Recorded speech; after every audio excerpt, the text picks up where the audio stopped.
Bendiciones, hermanos. Gracias, Que los Pastor diga, pastor. Ambrosio. Que los diga, hermanos. Buenas, Amén. hermano Marco. Dios le bendiga. Y a hermana Marco. Yamilet también. Y a hermana Maribel también, ¿verdad? Son bienvenidos, Dios bienvenidas. le bendiga, pastor. Amén. Dios les bendiga Entonces, a todos. amén, amén. Vamos a ver, hermanos, lo que es la lección número 10, el surgimiento del escolasticismo. ¿Verdad? El escolasticismo surgió entre los siglos XI y XIV como un movimiento intelectual dentro de la iglesia cristiana medieval, cuyo propósito era armonizar la fe con la razón. El escolasticismo tenía una particularidad y es que mezclaban la teología con la filosofía. Mezclaban la teología con la filosofía. La teología, pues indudablemente argumentaba las cosas de Dios, su creación y su verdad.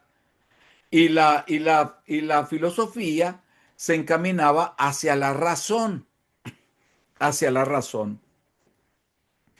Y uno de ellos era Tomás de Aquino. Tomás de Aquino era uno de los grandes de aquella época medieval. Estamos hablando del siglo XI al siglo XIV. Describe la naturaleza de Dios como absolutamente simple, es decir, hecha de una sustancia. Y eso de la sustanciación, pues indudablemente volvemos a decir nosotros, son principios filosóficos,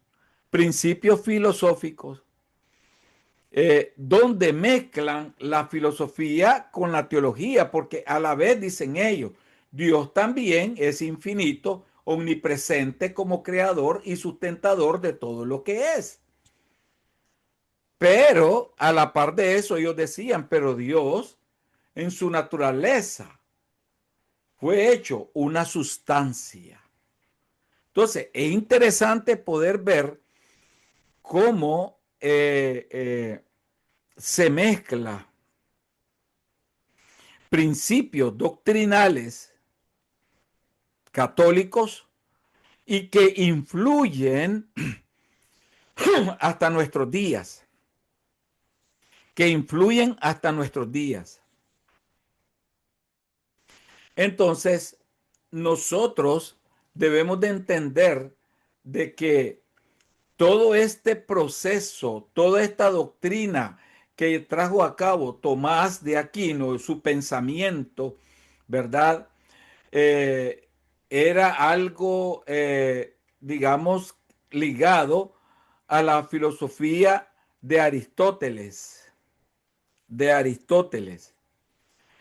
Eh, Tomás de Aquino, el pensamiento de él, por ejemplo, decía que cada persona es un compuesto de alma y cuerpo. Entonces, Tomás creía que el alma es la forma del cuerpo. El cuerpo es la materia del alma. ¿Se imaginan ustedes la mezcla entre la filosofía y la teología? ¿Cómo la estaba manejando? Nosotros, los hijos de Dios, sabemos que el hombre está compuesto de cuerpo, alma y espíritu, ¿verdad? Cuerpo, alma y espíritu. ¿Por qué razón? Porque en el huerto del Edén Dios sopló al hombre, le dio vida, le dio el espíritu, o sea, el nechama, el alma.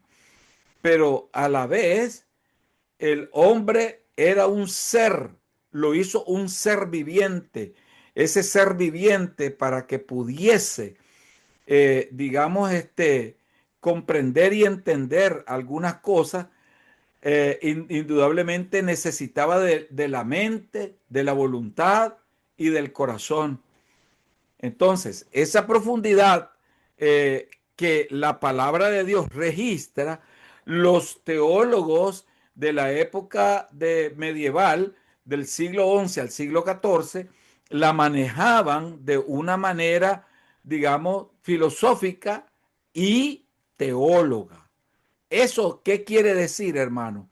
De que para ellos no podía haber desarrollo del espíritu sin que la materia actuara, porque la materia es esencial, decían ellos, en el desarrollo del espíritu. Entonces, para ellos las dos cosas eran esencial, por eso decían que el cuerpo era la materia del alma. En realidad, en realidad nosotros como hijos de Dios entendemos de que este conocimiento de esta gente no es así.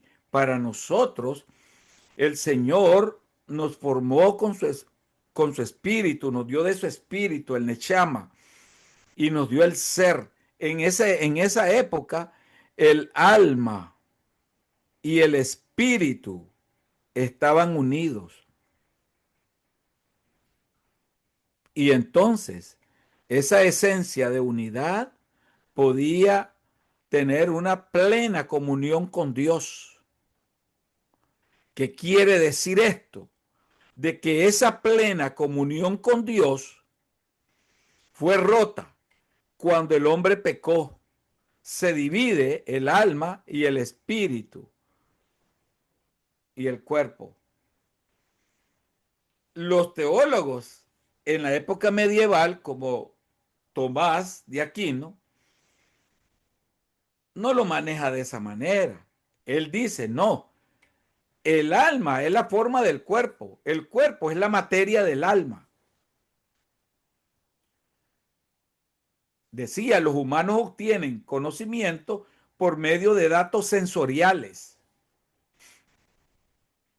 De esta base proceden a entender la esencia de las cosas, conocimiento de Dios y de nuestra propia alma, principia en los sentidos, decía él. Bien, el alma está compuesta de la mente, la voluntad y el corazón, ¿verdad? Pero nosotros debemos de entender, hermanos, de que el espíritu, digamos, es, podemos decir, hermano, la expresión donde habita la conciencia. Y la conciencia, hermanos, es donde se forma el conocimiento del bien y el mal. Pero eso es en el espíritu. Ese es en el espíritu.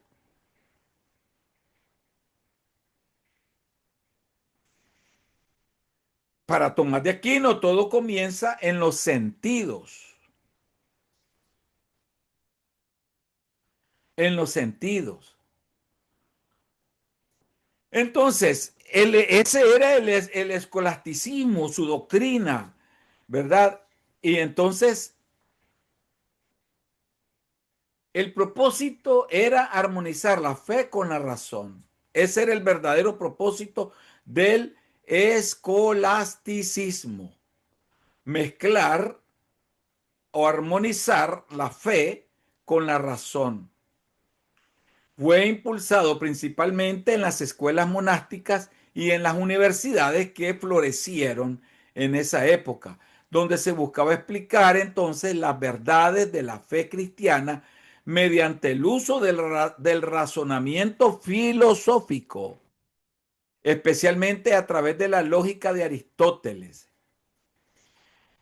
Entonces nosotros vemos que el método escolástico consistía en formular una pregunta teológica o filosófica, analizar los argumentos a favor y en contra, llegar a una síntesis racional y doctrinal.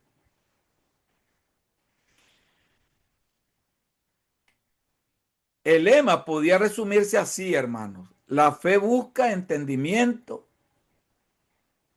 La fe busca entendimiento.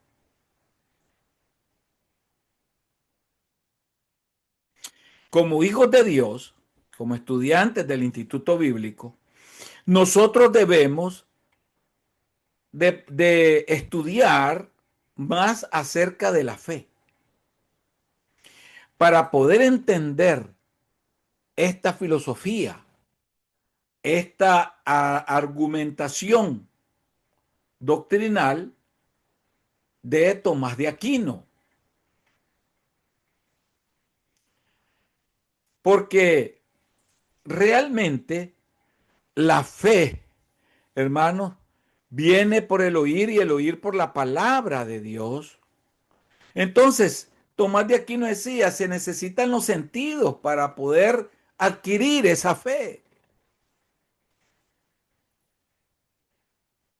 Y es por eso que él habla de que la psicología de cada persona está hecha de componentes nutritivos, sensitivos y racionales.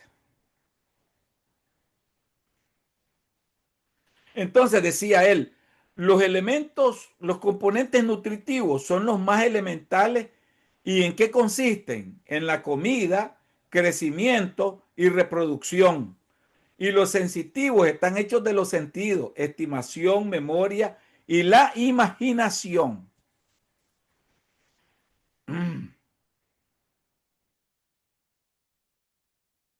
Entonces, el componente racional está hecho de conocimiento que puede ser pasivo o potencialmente tanto como activo, y la voluntad o la volición.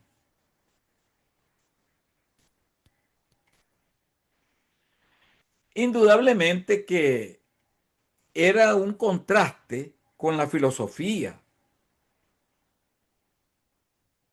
Ellos encontraban razonable lo que hablaba Aristóteles de Grecia con lo que se conjuga en la palabra de Dios. Para nosotros, aunque esté en la historia, y esto es lo que se maneja en la historia, para nosotros la palabra de Dios es nuestra única fuente de la fe. Es la fuente sin igual de la fe, es la palabra de Dios. Y no la mezclamos con filosofías huecas y vanas y sutilezas, como decía el apóstol Pablo.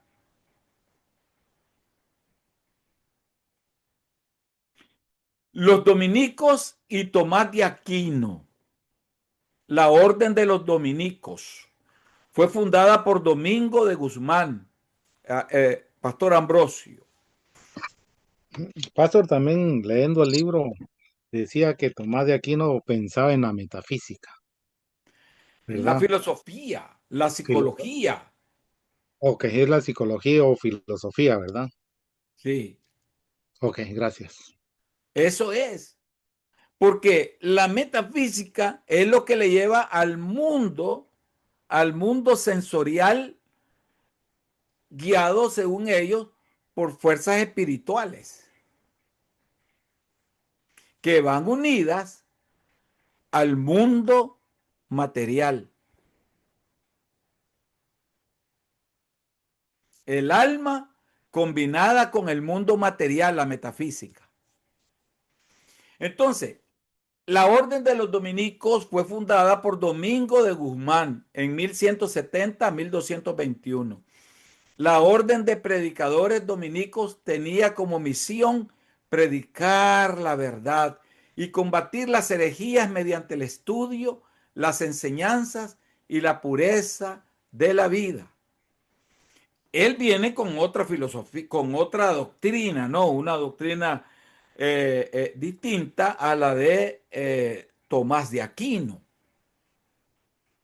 Los dominicos se convirtieron en los principales promotores del pensamiento escolástico, ya que valoraban la educación teológica y filosófica como medios para defender la fe. Indudablemente que la filosofía fue una influencia total para estos sacerdotes, ¿verdad? Para estos sacerdotes. Entonces nosotros vemos a Tomás de Aquino, 1225 al 1274. El máximo representante del escolasticismo fue Santo Tomás de Aquino, le llama la Iglesia Católica, ¿verdad? Dominico y teólogo medieval, quien logró una síntesis monumental entre la filosofía de Aristóteles y la teología cristiana. Tomás de Aquino. Para ello fue monumental.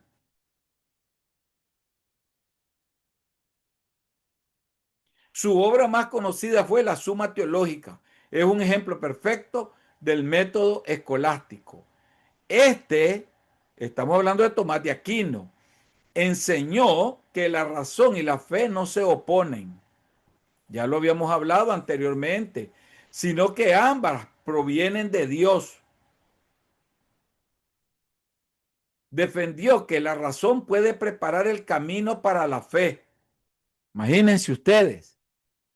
Él defendió que la razón puede preparar el camino para la fe. Y la fe ilumina y perfecciona la razón. Su pensamiento influyó profundamente en la teología católica, estableciendo las bases del tomismo, una corriente que aún tiene vigencia en el pensamiento cristiano.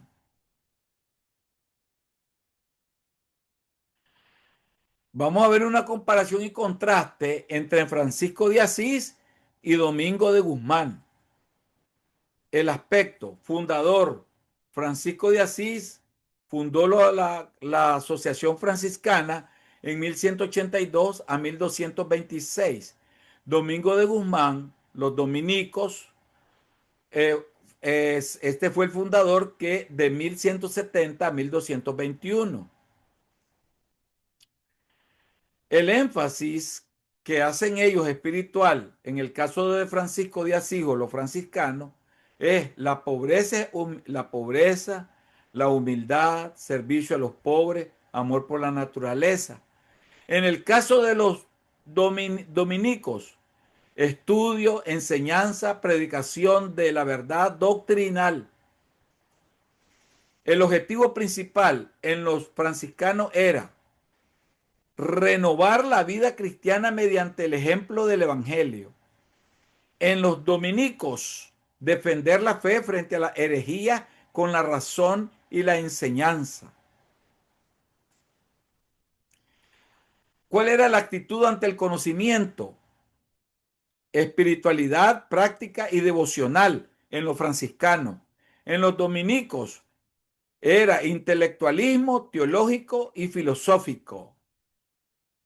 Método de evangelización en los franciscanos, testimonio de vida, amor y sencillez. En los dominicos, predicación y enseñanza doctrinal. Ahora, representantes destacados: San Buenaventura, teólogo místico franciscano; Santo Tomás de Aquino, teólogo racional escolástico. Entonces, ambos movimientos contribuyeron poderosamente a la renovación de la iglesia medieval, aunque con énfasis distintos. Los franciscanos apelaban al corazón y los dominicanos a la razón. Aquí aparece el surgimiento de las universidades. Las universidades nacieron del sistema escolástico y de las escuelas catedralicias. Entre las más destacadas estaban la Universidad de París, centro de estudios teológicos; Oxford y Cambridge, Inglaterra, especializada en filosofía y teología; Bolonia, Italia, enfocada en el derecho; Salamanca, España, reconocida por su pensamiento teológico y humanístico.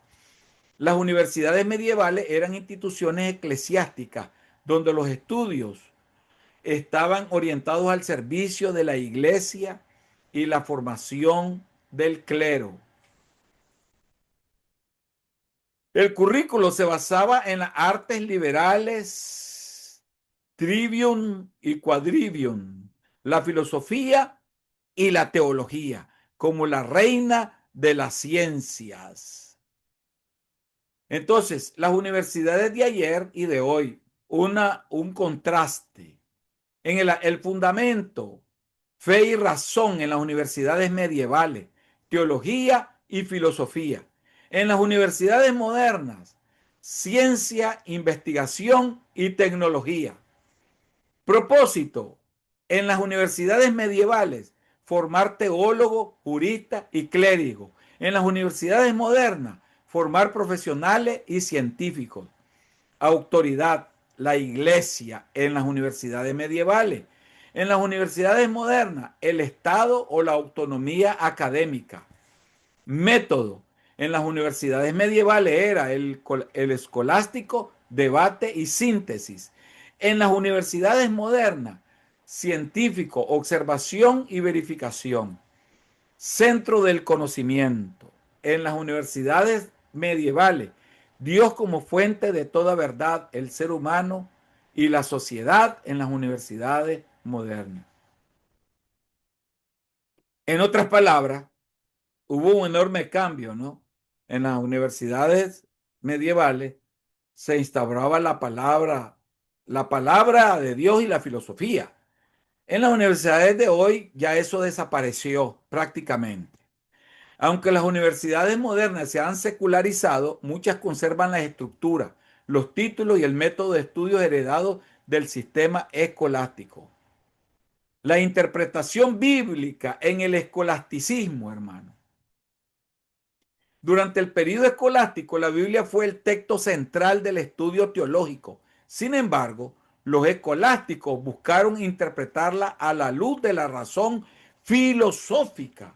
Es que el problema es de que aunque si bien es cierto, se hablaba de la palabra de Dios, pero se combinaba con la filosofía. Y eso trastornó toda la palabra de Dios. ¿Y qué llegaron a hacer las universidades? Las universidades llegaron a hacer algo que no querían saber nada de religión, porque hacían una mezcla que traía confusión más bien. Porque la palabra de Dios no se puede combinar con la filosofía, hermanos. Ni con la psicología, ni con nada. La palabra de Dios, hermanos, es única. Es la expresión pura de Dios, de Jesucristo y del Espíritu Santo. Esa es la palabra de Dios.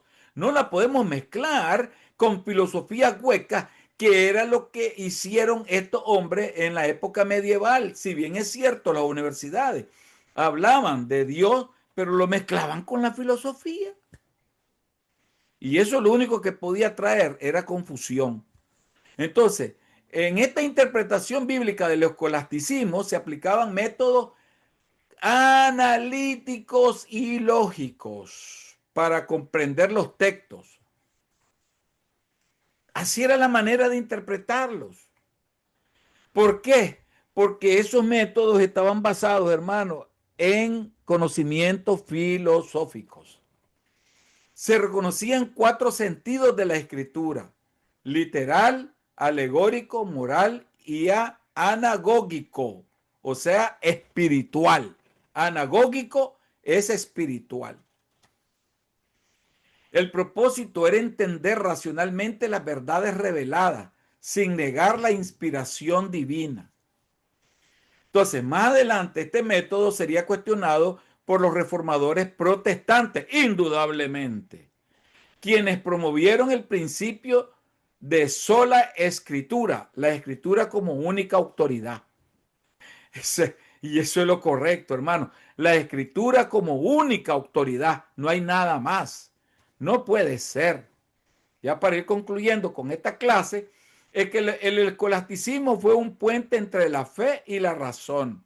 El escolasticismo, hermano, fue un puente entre la fe y la razón, entre la teología y la filosofía, que marcó profundamente la cultura cristiana occidental. Los dominicos con Tomás de Aquino, impulsaron una teología racional, mientras que los franciscanos, con Francisco de Asís, ofrecieron una espiritualidad vivencial y sencilla. El surgimiento de las universidades institucionalizó el conocimiento y dio forma al pensamiento occidental, y la interpretación bíblica escolástica. Buscó armonizar la revelación divina con la lógica humana. ¿Cuándo iban a encontrar la verdad si la mezclaban con la filosofía? No, eso trajo una enorme confusión, una enorme, podemos decir, eh, confusión, sí, confusión. Eso. Ahora, veamos la lección 11. Hasta este momento, hermanos, hasta este momento, la lección número 10, hemos manejado cuál es la idea central de la lección. La idea central de la lección es, hermano, el escolasticismo, que está fundamentado en qué, dijimos, en la teología y la razón. Y la filosofía, dijo. En la teología y la razón, que es la filosofía. ¿Ya? O sea, la razón es la filosofía. Entonces, teología y filosofía. Amén. Lo que es Dios y la razón. Ese es el foco central de la clase de hoy en cuanto a la número 10. Vamos a ver la número 11. El Evangelio y la cultura interactúan, Oriente y Occidente, ¿verdad? Entonces, la expansión de la iglesia en Europa. La expansión de la iglesia en Europa. Ya a finales, hermanos, de la Edad Media, o sea, siglo XIII al XV, la iglesia cristiana, denominada por el catolicismo romano, alcanzó su máxima influencia política, social y cultural. Y cultural. Social y cultural.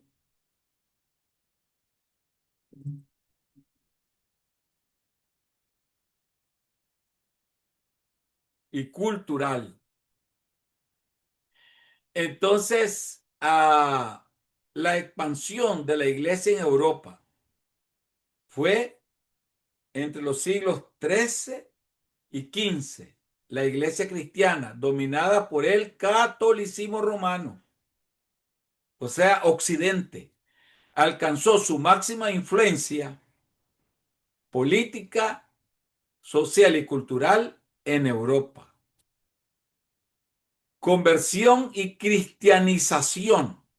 La iglesia consolidó la fe cristiana en casi todo el continente europeo, incluyendo Escandinavia, Europa del Este y los pueblos eslavos. Los pueblos eslavos son los pueblos hermanos como Eslovenia, Croacia, Ucrania, Polonia, Hungría. Todos esos pueblos de eso le llaman pueblos eslavos. Ahora, monasterios y universidades. Los monasterios continuaron siendo centros de espiritualidad, educación y cultura. A la vez, surgieron universidades cristianas como la de París, la de Oxford y Bolonia, que promovieron el estudio de la teología y las artes liberales. El poder político, hermano. El Papa ejercía una autoridad espiritual y en muchos casos política sobre los reyes. La iglesia intervenía en asuntos de Estado y coronaba a monarcas y mantenía un poder económico basado en tierras y diezmos. Misiones y órdenes mendicantes.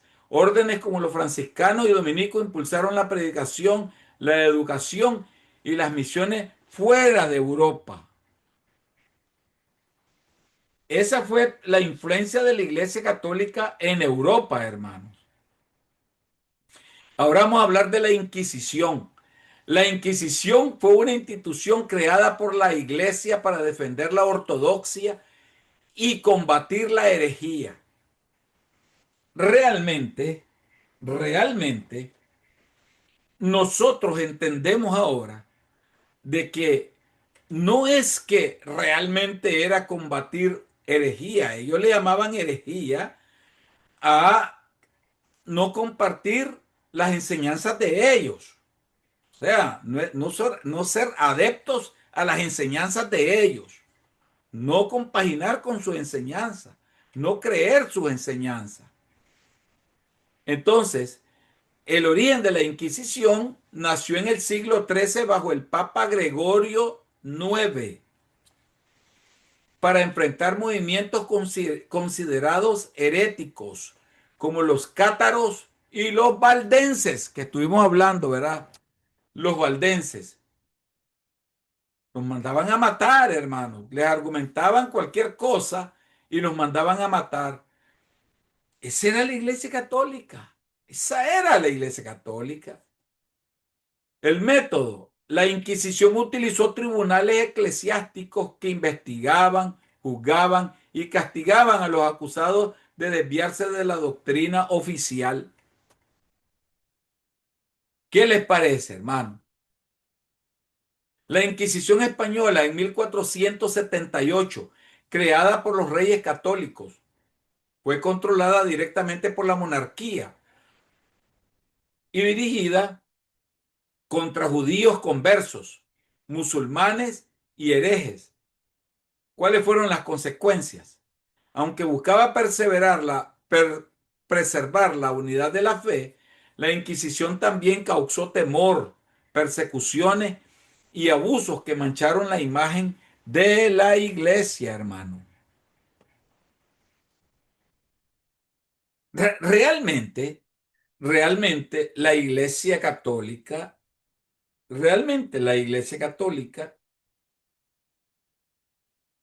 con sus doctrinas filosóficas, ya estaba manchada. Desde mucho antes estaba manchada, desde que se fundó con Constantino. Entonces, veamos la Iglesia Católica en China. Durante los siglos XIII y XIV, misioneros católicos europeos intentaron evangelizar en Asia, particularmente en China. Veamos las primeras misiones. La misión franciscana enviada por el Papa Inocencio IV en 1245 y otras posteriores llegaron durante la dinastía Yuan, que es la dinastía mongola. Juan de Montecorvino, 1247 a 1328, fue el misionero más destacado. Llegó a Pekín en 1294, fundó iglesias, tradujo textos al chino y bautizó a miles, incluyendo a algunos mongoles. ¿Cuáles fueron las dificultades aquí? Tras la caída del imperio mongol y el ascenso de la dinastía Ming, 1368, el cristianismo fue visto con recelo y las misiones se debilitaron. La iglesia desapareció temporalmente de China hasta la llegada de los jesuitas en el siglo XVI. No fue fácil, hermano. Muchos de esta gente murieron queriendo implantar la palabra de Dios allí, ¿verdad? Aunque fuesen católicos, pero se aventaron a ir a predicar a ese imperio, ¿no? Que era cruel. La iglesia y el imperio mongol. El imperio mongol del siglo XIII y XIV fue un actor clave para la expansión de contactos entre Oriente y Occidente. Tolerancia religiosa. Los mongoles permitían la práctica libre de dinastías de distintas religiones, lo que favoreció el ingreso de misioneros cristianos, musulmanes y budistas. Imagínense ustedes, ellos permitían de todas las tendencias religiosas. ¿Cuáles eran las relaciones diplomáticas? Los papas como Inocencio IV y Nicolás IV enviaron embajadores y misioneros para intentar convertir al Gran Khan o establecer alianzas contra los musulmanes. Resultados, aunque no se logró una conversión masiva, los contactos culturales culturales y religiosos entre Europa y Asia aumentaron, preparando el camino para futuras misiones. O sea, que la pregunta es, de todo este trabajo misionero, ¿cuál fue la ganancia? Ninguna, ninguna. La Iglesia Católica no hizo nada en China ni, ni en Mongolia. No logró conversiones masivas, nada. Entonces, a manera ya de conclusión, a fines de la Edad Media, la Iglesia cristiana vivía en una época de poder y contradicción. Claro, ellos estaban más interesados en el poder que en la misma religión, porque en realidad, hermano, la religión se desvirtuó con la filosofía, hermano, la mezcla filosófica y el deseo de poder. Entonces, vivió una época de poder y contradicción. Se expandía en Europa y fuera de ella. Fortalecía su estructura doctrinal mediante la Inquisición. O sea, por último, quería imponer a la fuerza su doctrina. Así de sencillo. Intentaba extender su fe hacia Asia bajo el dominio mongol, pero también enfrentaba tensiones internas, abusos y surgimiento de movimientos que pronto darían lugar a la reforma del siglo XVI. Que todas las cosas cuando no son, hermanos, correctas, cuando no van en la rectitud de Dios, no progresan, hermano. No progresa, no puede progresar. Esa es la verdad. No puede progresar. Entonces, ah, ¿qué es lo que sucede entonces, hermano? Hasta este momento, me gustaría que ustedes me digan algo importante. ¿Cuál es el centro o la idea central de la lección número 11? Díganmela, por favor.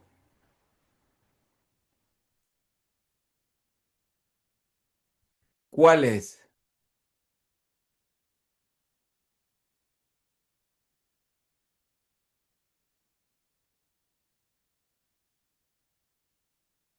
¿Cuál es, hermano? ¿Quién se atreve a decirme?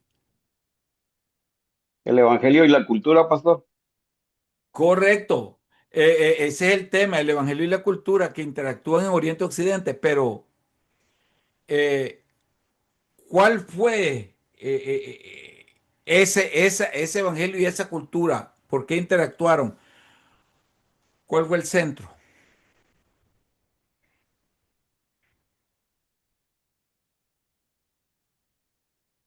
¿Mm? Recuerden que hablamos de la Inquisición, hablamos del poder político que se interesó más la Iglesia Católica, que hubieron grandes contradicciones, hermano. Entonces, ¿qué, ¿cuál sería para ustedes el centro de esa lección? La Iglesia Católica, pastor, se descuidó de alguna manera de la, de la parte doctrinal y se interesó más por aspectos políticos y sociales, Es por poder correcto, y político culturales, y culturales. y culturales, exacto. O sea, prácticamente la Iglesia Católica, hermanos, eh, desvió toda su atención en lo político, en lo cultural, en en lo económico, pero más en lo político y cultural, el poder. Ya comenzaban a coronar reyes, comenzaban a excomulgar reyes, Y cuando no estaban, que cuando no se querían acoplar a su doctrina, los mandaba a matar. Y entonces establecieron lo que se llamó la Santa Inquisición. Ya. Entonces, bien, vamos con la clase número 12.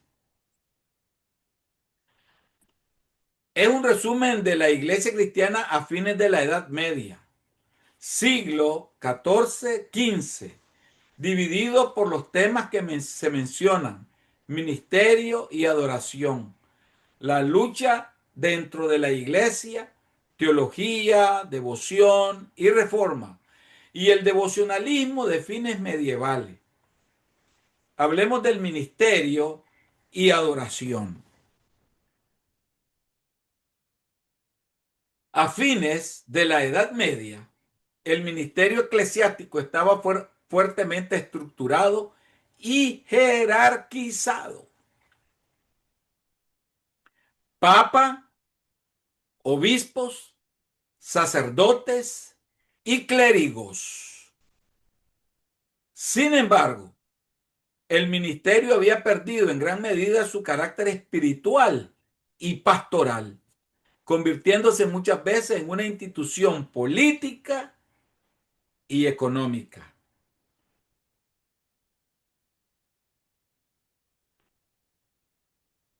La liturgia seguía siendo central, pero en latín. Ustedes saben que las misas se daban en latín, creo que hasta los años, creo que 70 se daban en latín.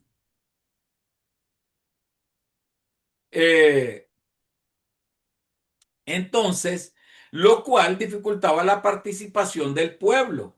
Imagínense ustedes, en nuestros pueblos, daban en latín la misa y que iba a entender uno. Uno no podía entender nada. ¿Qué podía entender en latín? Nada. La adoración se concentraba en los sacramentos, especialmente la misa y la Eucaristía.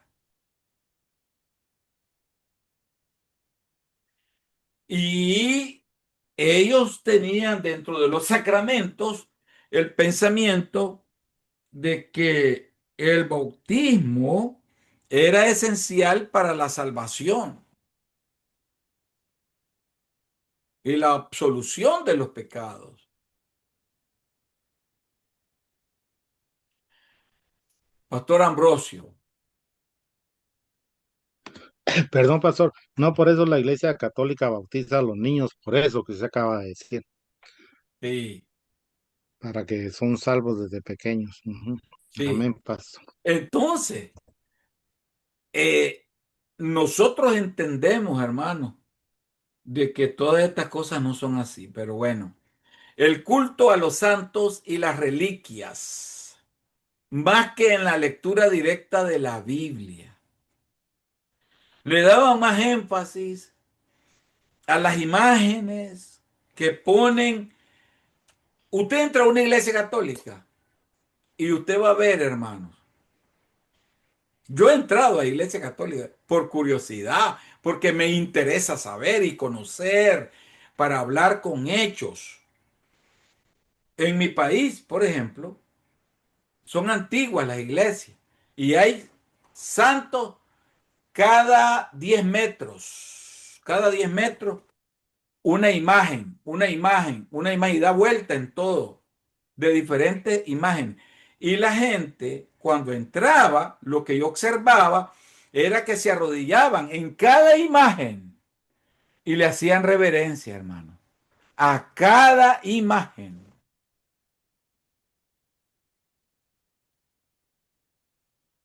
Entonces, sobre eso se concentraba, ¿verdad? El culto a los santos y a la reliquia, más que a la lectura directa de la palabra de Dios.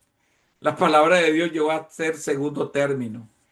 Se construyeron catedrales majestuosas como expresión de fe, pero también de poder institucional, hermanos.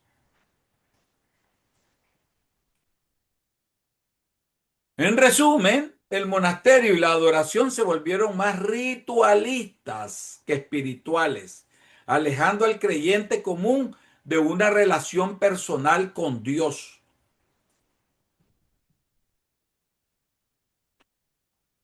Ahora la Iglesia Católica está cambiando su liturgia y todo eso, pero indudablemente que ya no engañan, pues, ya no engañan al pueblo de Dios. Entonces veamos la lucha dentro de la Iglesia. Durante los siglos XIV y XV, la Iglesia enfrentó profundas crisis internas. El cisma de Occidente, 1378 a 1414. Hubo varios papas al mismo tiempo, en Roma y Aviñón. En esa época hubieron varios papas, lo que dividió la cristiandad y debilitó la autoridad papal. Corrupción y abusos, la venta de indulgencias, el nepotismo y la acumulación de riqueza generaron descontento. Esto de la indulgencia, hermano, fue una barbaridad y creo que lo sigue siendo.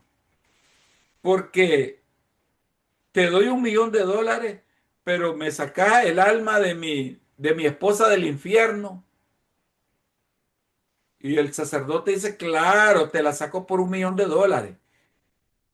Esas eran las indulgencias. Las indulgencias eran, hermano, excomulgar a alguien porque cometió una falta que afectó, digamos, a la iglesia.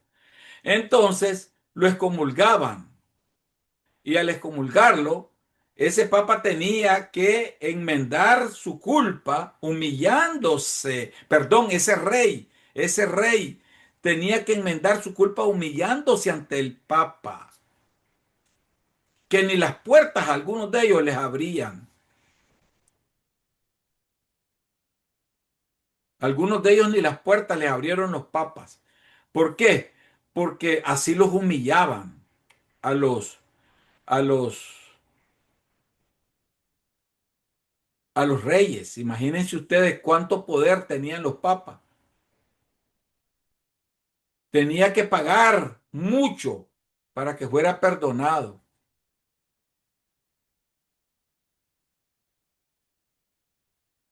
Movimientos reformistas tempranos, figuras como la de Juan Wycliffe, Inglaterra, y Juan Hus, Bohemia, denunciaron la corrupción y pidieron volver a la autoridad de las escrituras, siendo perseguidos.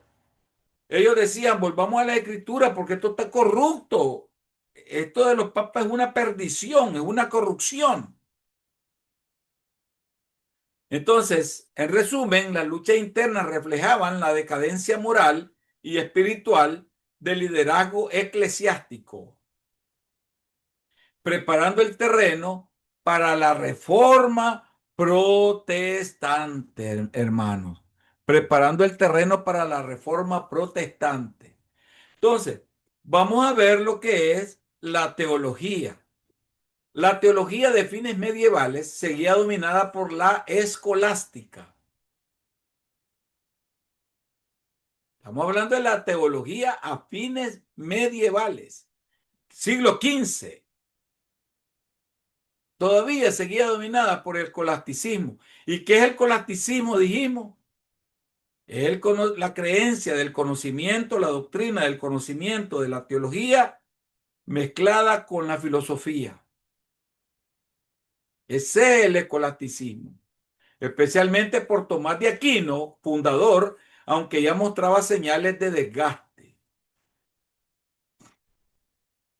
Se centraba en la razón y la lógica más que la experiencia espiritual.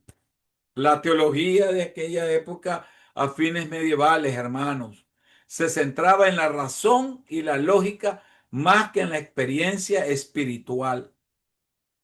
Se desarrollaron debates sobre temas como la gracia, las obras, la autoridad papal y la salvación. Pero la fe popular no entendía estas discusiones. En otras palabras, una de las funciones del Papa era siempre fue mantener la jerarquía desde los emperadores. O sea, el emperador era el que mandaba y el único dueño y señor de todo. El papa igual hasta hoy. El amo y señor único. La autoridad papal.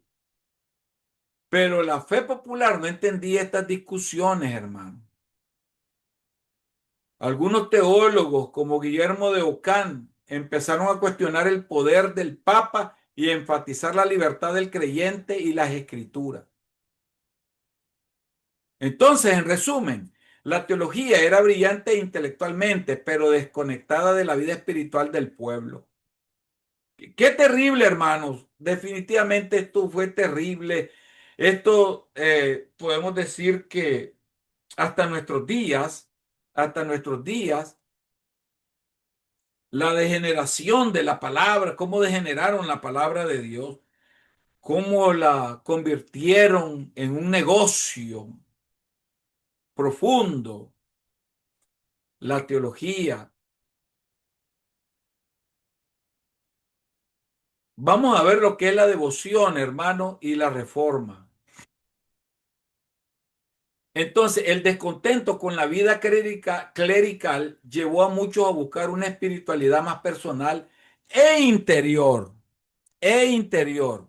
Entonces, allí surgieron movimientos como la devotio moderna, la devoción moderna, siglo XIV al XV, que promovía la vida piadosa, la lectura bíblica y la imitación de Cristo. Escritos como La imitación de Cristo de Tomás de Kempis incluyeron profundamente en la espiritualidad cristiana posterior. Se multiplicaron los movimientos de renovación monástica y las comunidades de laicos devotos. En resumen, la verdadera reforma comenzó en los corazones, con un anhelo por una fe más sencilla, práctica y centrada en Cristo. Esto, vayan poniendo atención al punto central, el foco central de la lección 12, para que ustedes vean. Yo solo tengo resúmenes, hermano. Mis resúmenes porque yo extraigo los extractos, las ideas profundas solamente. No hago nada más que eso. Vamos a ver lo que es el devocionalismo a fines de la Edad Media. Este periodo fue testigo de un devocionalismo intenso, centrado en la vida, pasión y humanidad de Cristo. Se fomentaba prácticas como la meditación, la oración, la lectura de la Biblia en lenguas vernáculas y la confesión frecuente. Nunca yo he estado de acuerdo con la confesión, porque la confesión, indudablemente, hermano, es una manera de dominio del hombre por el hombre, que fue instituido en la religión babilónica. Entonces, las imágenes de la Virgen María y del Cristo sufriente inspiraban compasión y reflexión interior. Quiero comentarles algo muy importante. Tomás de Aquino consideraba que la Virgen María no pecó. Eso consideraba, no pecó.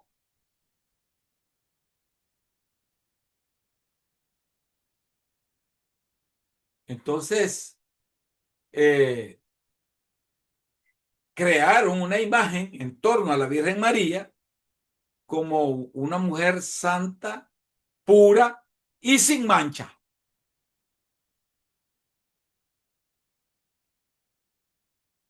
Pero realmente, hermanos, María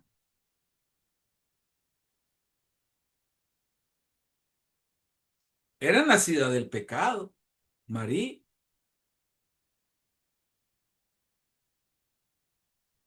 María traía el pecado original en su vida, como todos nosotros.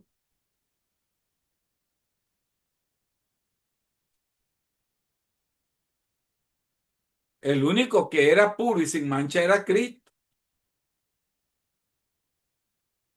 Nadie más hay. Entonces, estas expresiones espirituales, hermanos, prepararon el terreno para el renacimiento espiritual y la reforma del siglo XVI, al reavivar el deseo y autenticidad y la comunión con Dios. Entonces, en resumen, el devocionalismo medieval fue una semilla de renovación espiritual que anticipó la transformación teológica y eclesial posterior. Entonces, como conclusión, a fines de la Edad Media, la iglesia cristiana vivía en una tensión profunda, una estructura poderosa pero espiritualmente debilitada, enfrentada a crecientes llamados a la reforma, la pureza y la espiritualidad personal. El Espíritu de Dios comenzó a mover corazones hacia una fe viva, bíblica y devocional, preparando el camino para el gran despertar espiritual de la reforma protestante. Aquí concluimos con la lección número 12. Vamos a hacer, hermanos, o vamos a ocupar este momento para preguntas, haciendo un repaso. Vamos a hacer un repaso de, de la lección 10, el surgimiento del escolasticismo. Surgió entre el siglo XI al siglo XIV como un movimiento intelectual dentro de la iglesia cristiana medieval. ¿Cuál fue el fundamento de esta doctrina del escolasticismo?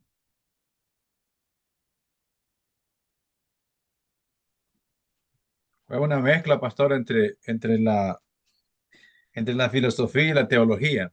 Correcto. Eso era una mezcla entre la filosofía, la teología y la filosofía, entre Dios y la razón.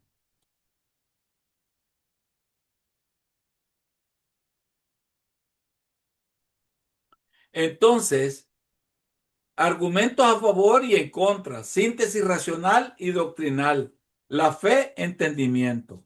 Y los sacerdotes que dominaron sobre esta doctrina, ¿quiénes fueron? Tomás de Aquino Ajá, y Domingo de Guzmán. y Domingo de Guzmán. Ellos manejaron esta doctrina, ¿verdad? Esta corriente teológica y filosófica, esa mezcla, indudablemente, algo que yo considero, ¿verdad, hermanos? Que nosotros debiéramos de entender, de que los verdaderos hijos de Dios. Entonces, mi pregunta es, hermanos, mi pregunta es, ¿dónde están los verdaderos hijos de Dios? ¿Dónde estaban los verdaderos hijos de Dios? Esa es mi pregunta. Mientras en la época medieval se daban todo este nacimiento de pensamiento filosófico y teológico a la vez, ¿dónde estaban los verdaderos cristianos?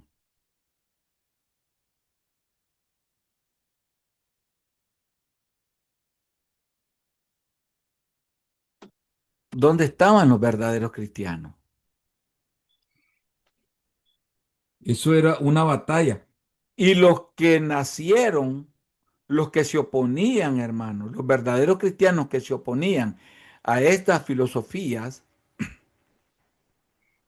los mataban, los mataban. Qué triste, hermanos, saber de que hubo una realidad de esto, ¿no?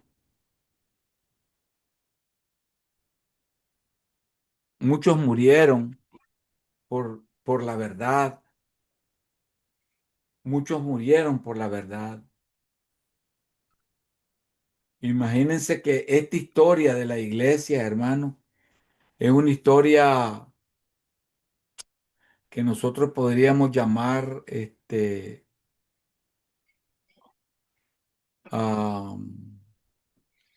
lamentable, ¿no? Lamentable.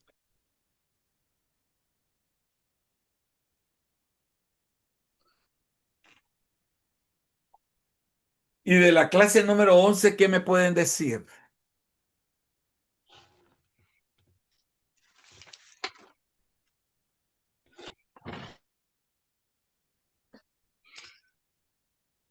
De El la poder 12, político y cultural, pastor, Dios y la razón. en la clase número 12, sí, Oh, perdón. así es. Okay. Ajá. Perdón, en la 11, en la clase 11, la clase 11. Exacto, eso que dice hermana Suelita es correcto, hermana, eso es. Había este poder, o sea, ahí es cuando se da la Santa Inquisición, pues, la Santa Inquisición, mal llamada, porque ahí no hay ninguna santa. Eso fue un arma de la Iglesia Católica para mandar a matar a los que se oponían a su doctrina. No había tolerancia. Entonces, la iglesia, los papas trataron de expander y dominar el imperio mongol a través de la religión, buscando dominio, hermanos, dominio sobre el imperio mongol para, para enfrentarlo con otros imperios. Fue la máxima influencia política, social y cultural en Europa en esa época. Y en la elección 12, ¿qué me pueden decir de la elección 12?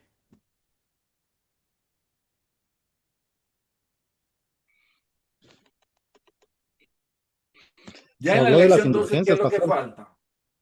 ¿Mm? ¿Sí? ¿Sí, Pastor Ambrosio? Sí, se habló de las indulgencias, se habló de la altura que tenía el Papa, o sea, los Ujú. clérigos, se habló también de la Iglesia Católica, Correcto. se hablaron varios temas, pastor.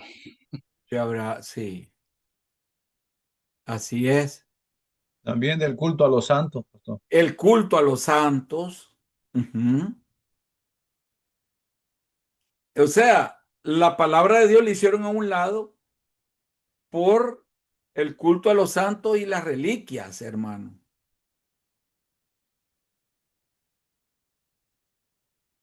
Qué triste, ¿no? Pastor, y recordar que la Iglesia que dice que vive, sí, y a veces hace a un lado la palabra de Dios por las tradiciones que ellos traen. Y Claro. eso es lo que hay que tener cuidado. Ujú. Porque dentro de lo que decía el hermano que habló anteriormente, la adoración de los santos, ellos lo han dicho así, las tradiciones que ellos, y viene desde aquí el Tomás de Aquino y los dominicos, los franciscanos, que ellos impusieron eso, pasó, Así en la es. Iglesia Católica. Ujú. Así es. Pastor, Cuando, sí, sí, pastor, yo tengo una pregunta. sí, Bueno, es de la lección 10 del escolasticismo. sí. ¿Existe alguna iglesia que dice llamarse cristiana ahora, actualmente, que tiene esas bases, esos fundamentos de Tomás de Aquino y Domingo de Guzmán? Oh, sí, hermana. En la ¿Cuál? ¿Qué Iglesia iglesia? Católica existen todas esas corrientes. No, no. aparte de la Iglesia Católica, o sea, iglesias que se pueden llamar como cristianas o evangélicas o algo así. Hay, sabemos que en la Iglesia Católica ellos, sí, pero no es así en la Iglesia cristiana o evangélica. ¿Existe? Sí, existen, hermana. Existe la iglesia ortodoxa, lo- la Los, iglesia, la iglesia reformada. ellos son. Y los luteranos, no, ellos son de Los Martín luteranos Lutero. ya son, digamos, reformados, pero tienen otras sí, en las corrientes filosóficas, hermana. Ujú, Todos ellos ujú. mezclan, los anglicanos, o sea, mezclan las filosofías con la teología. Por eso, esas están las reformadas, las iglesias reformadas ortodoxas, los luteranos, los anglicanos.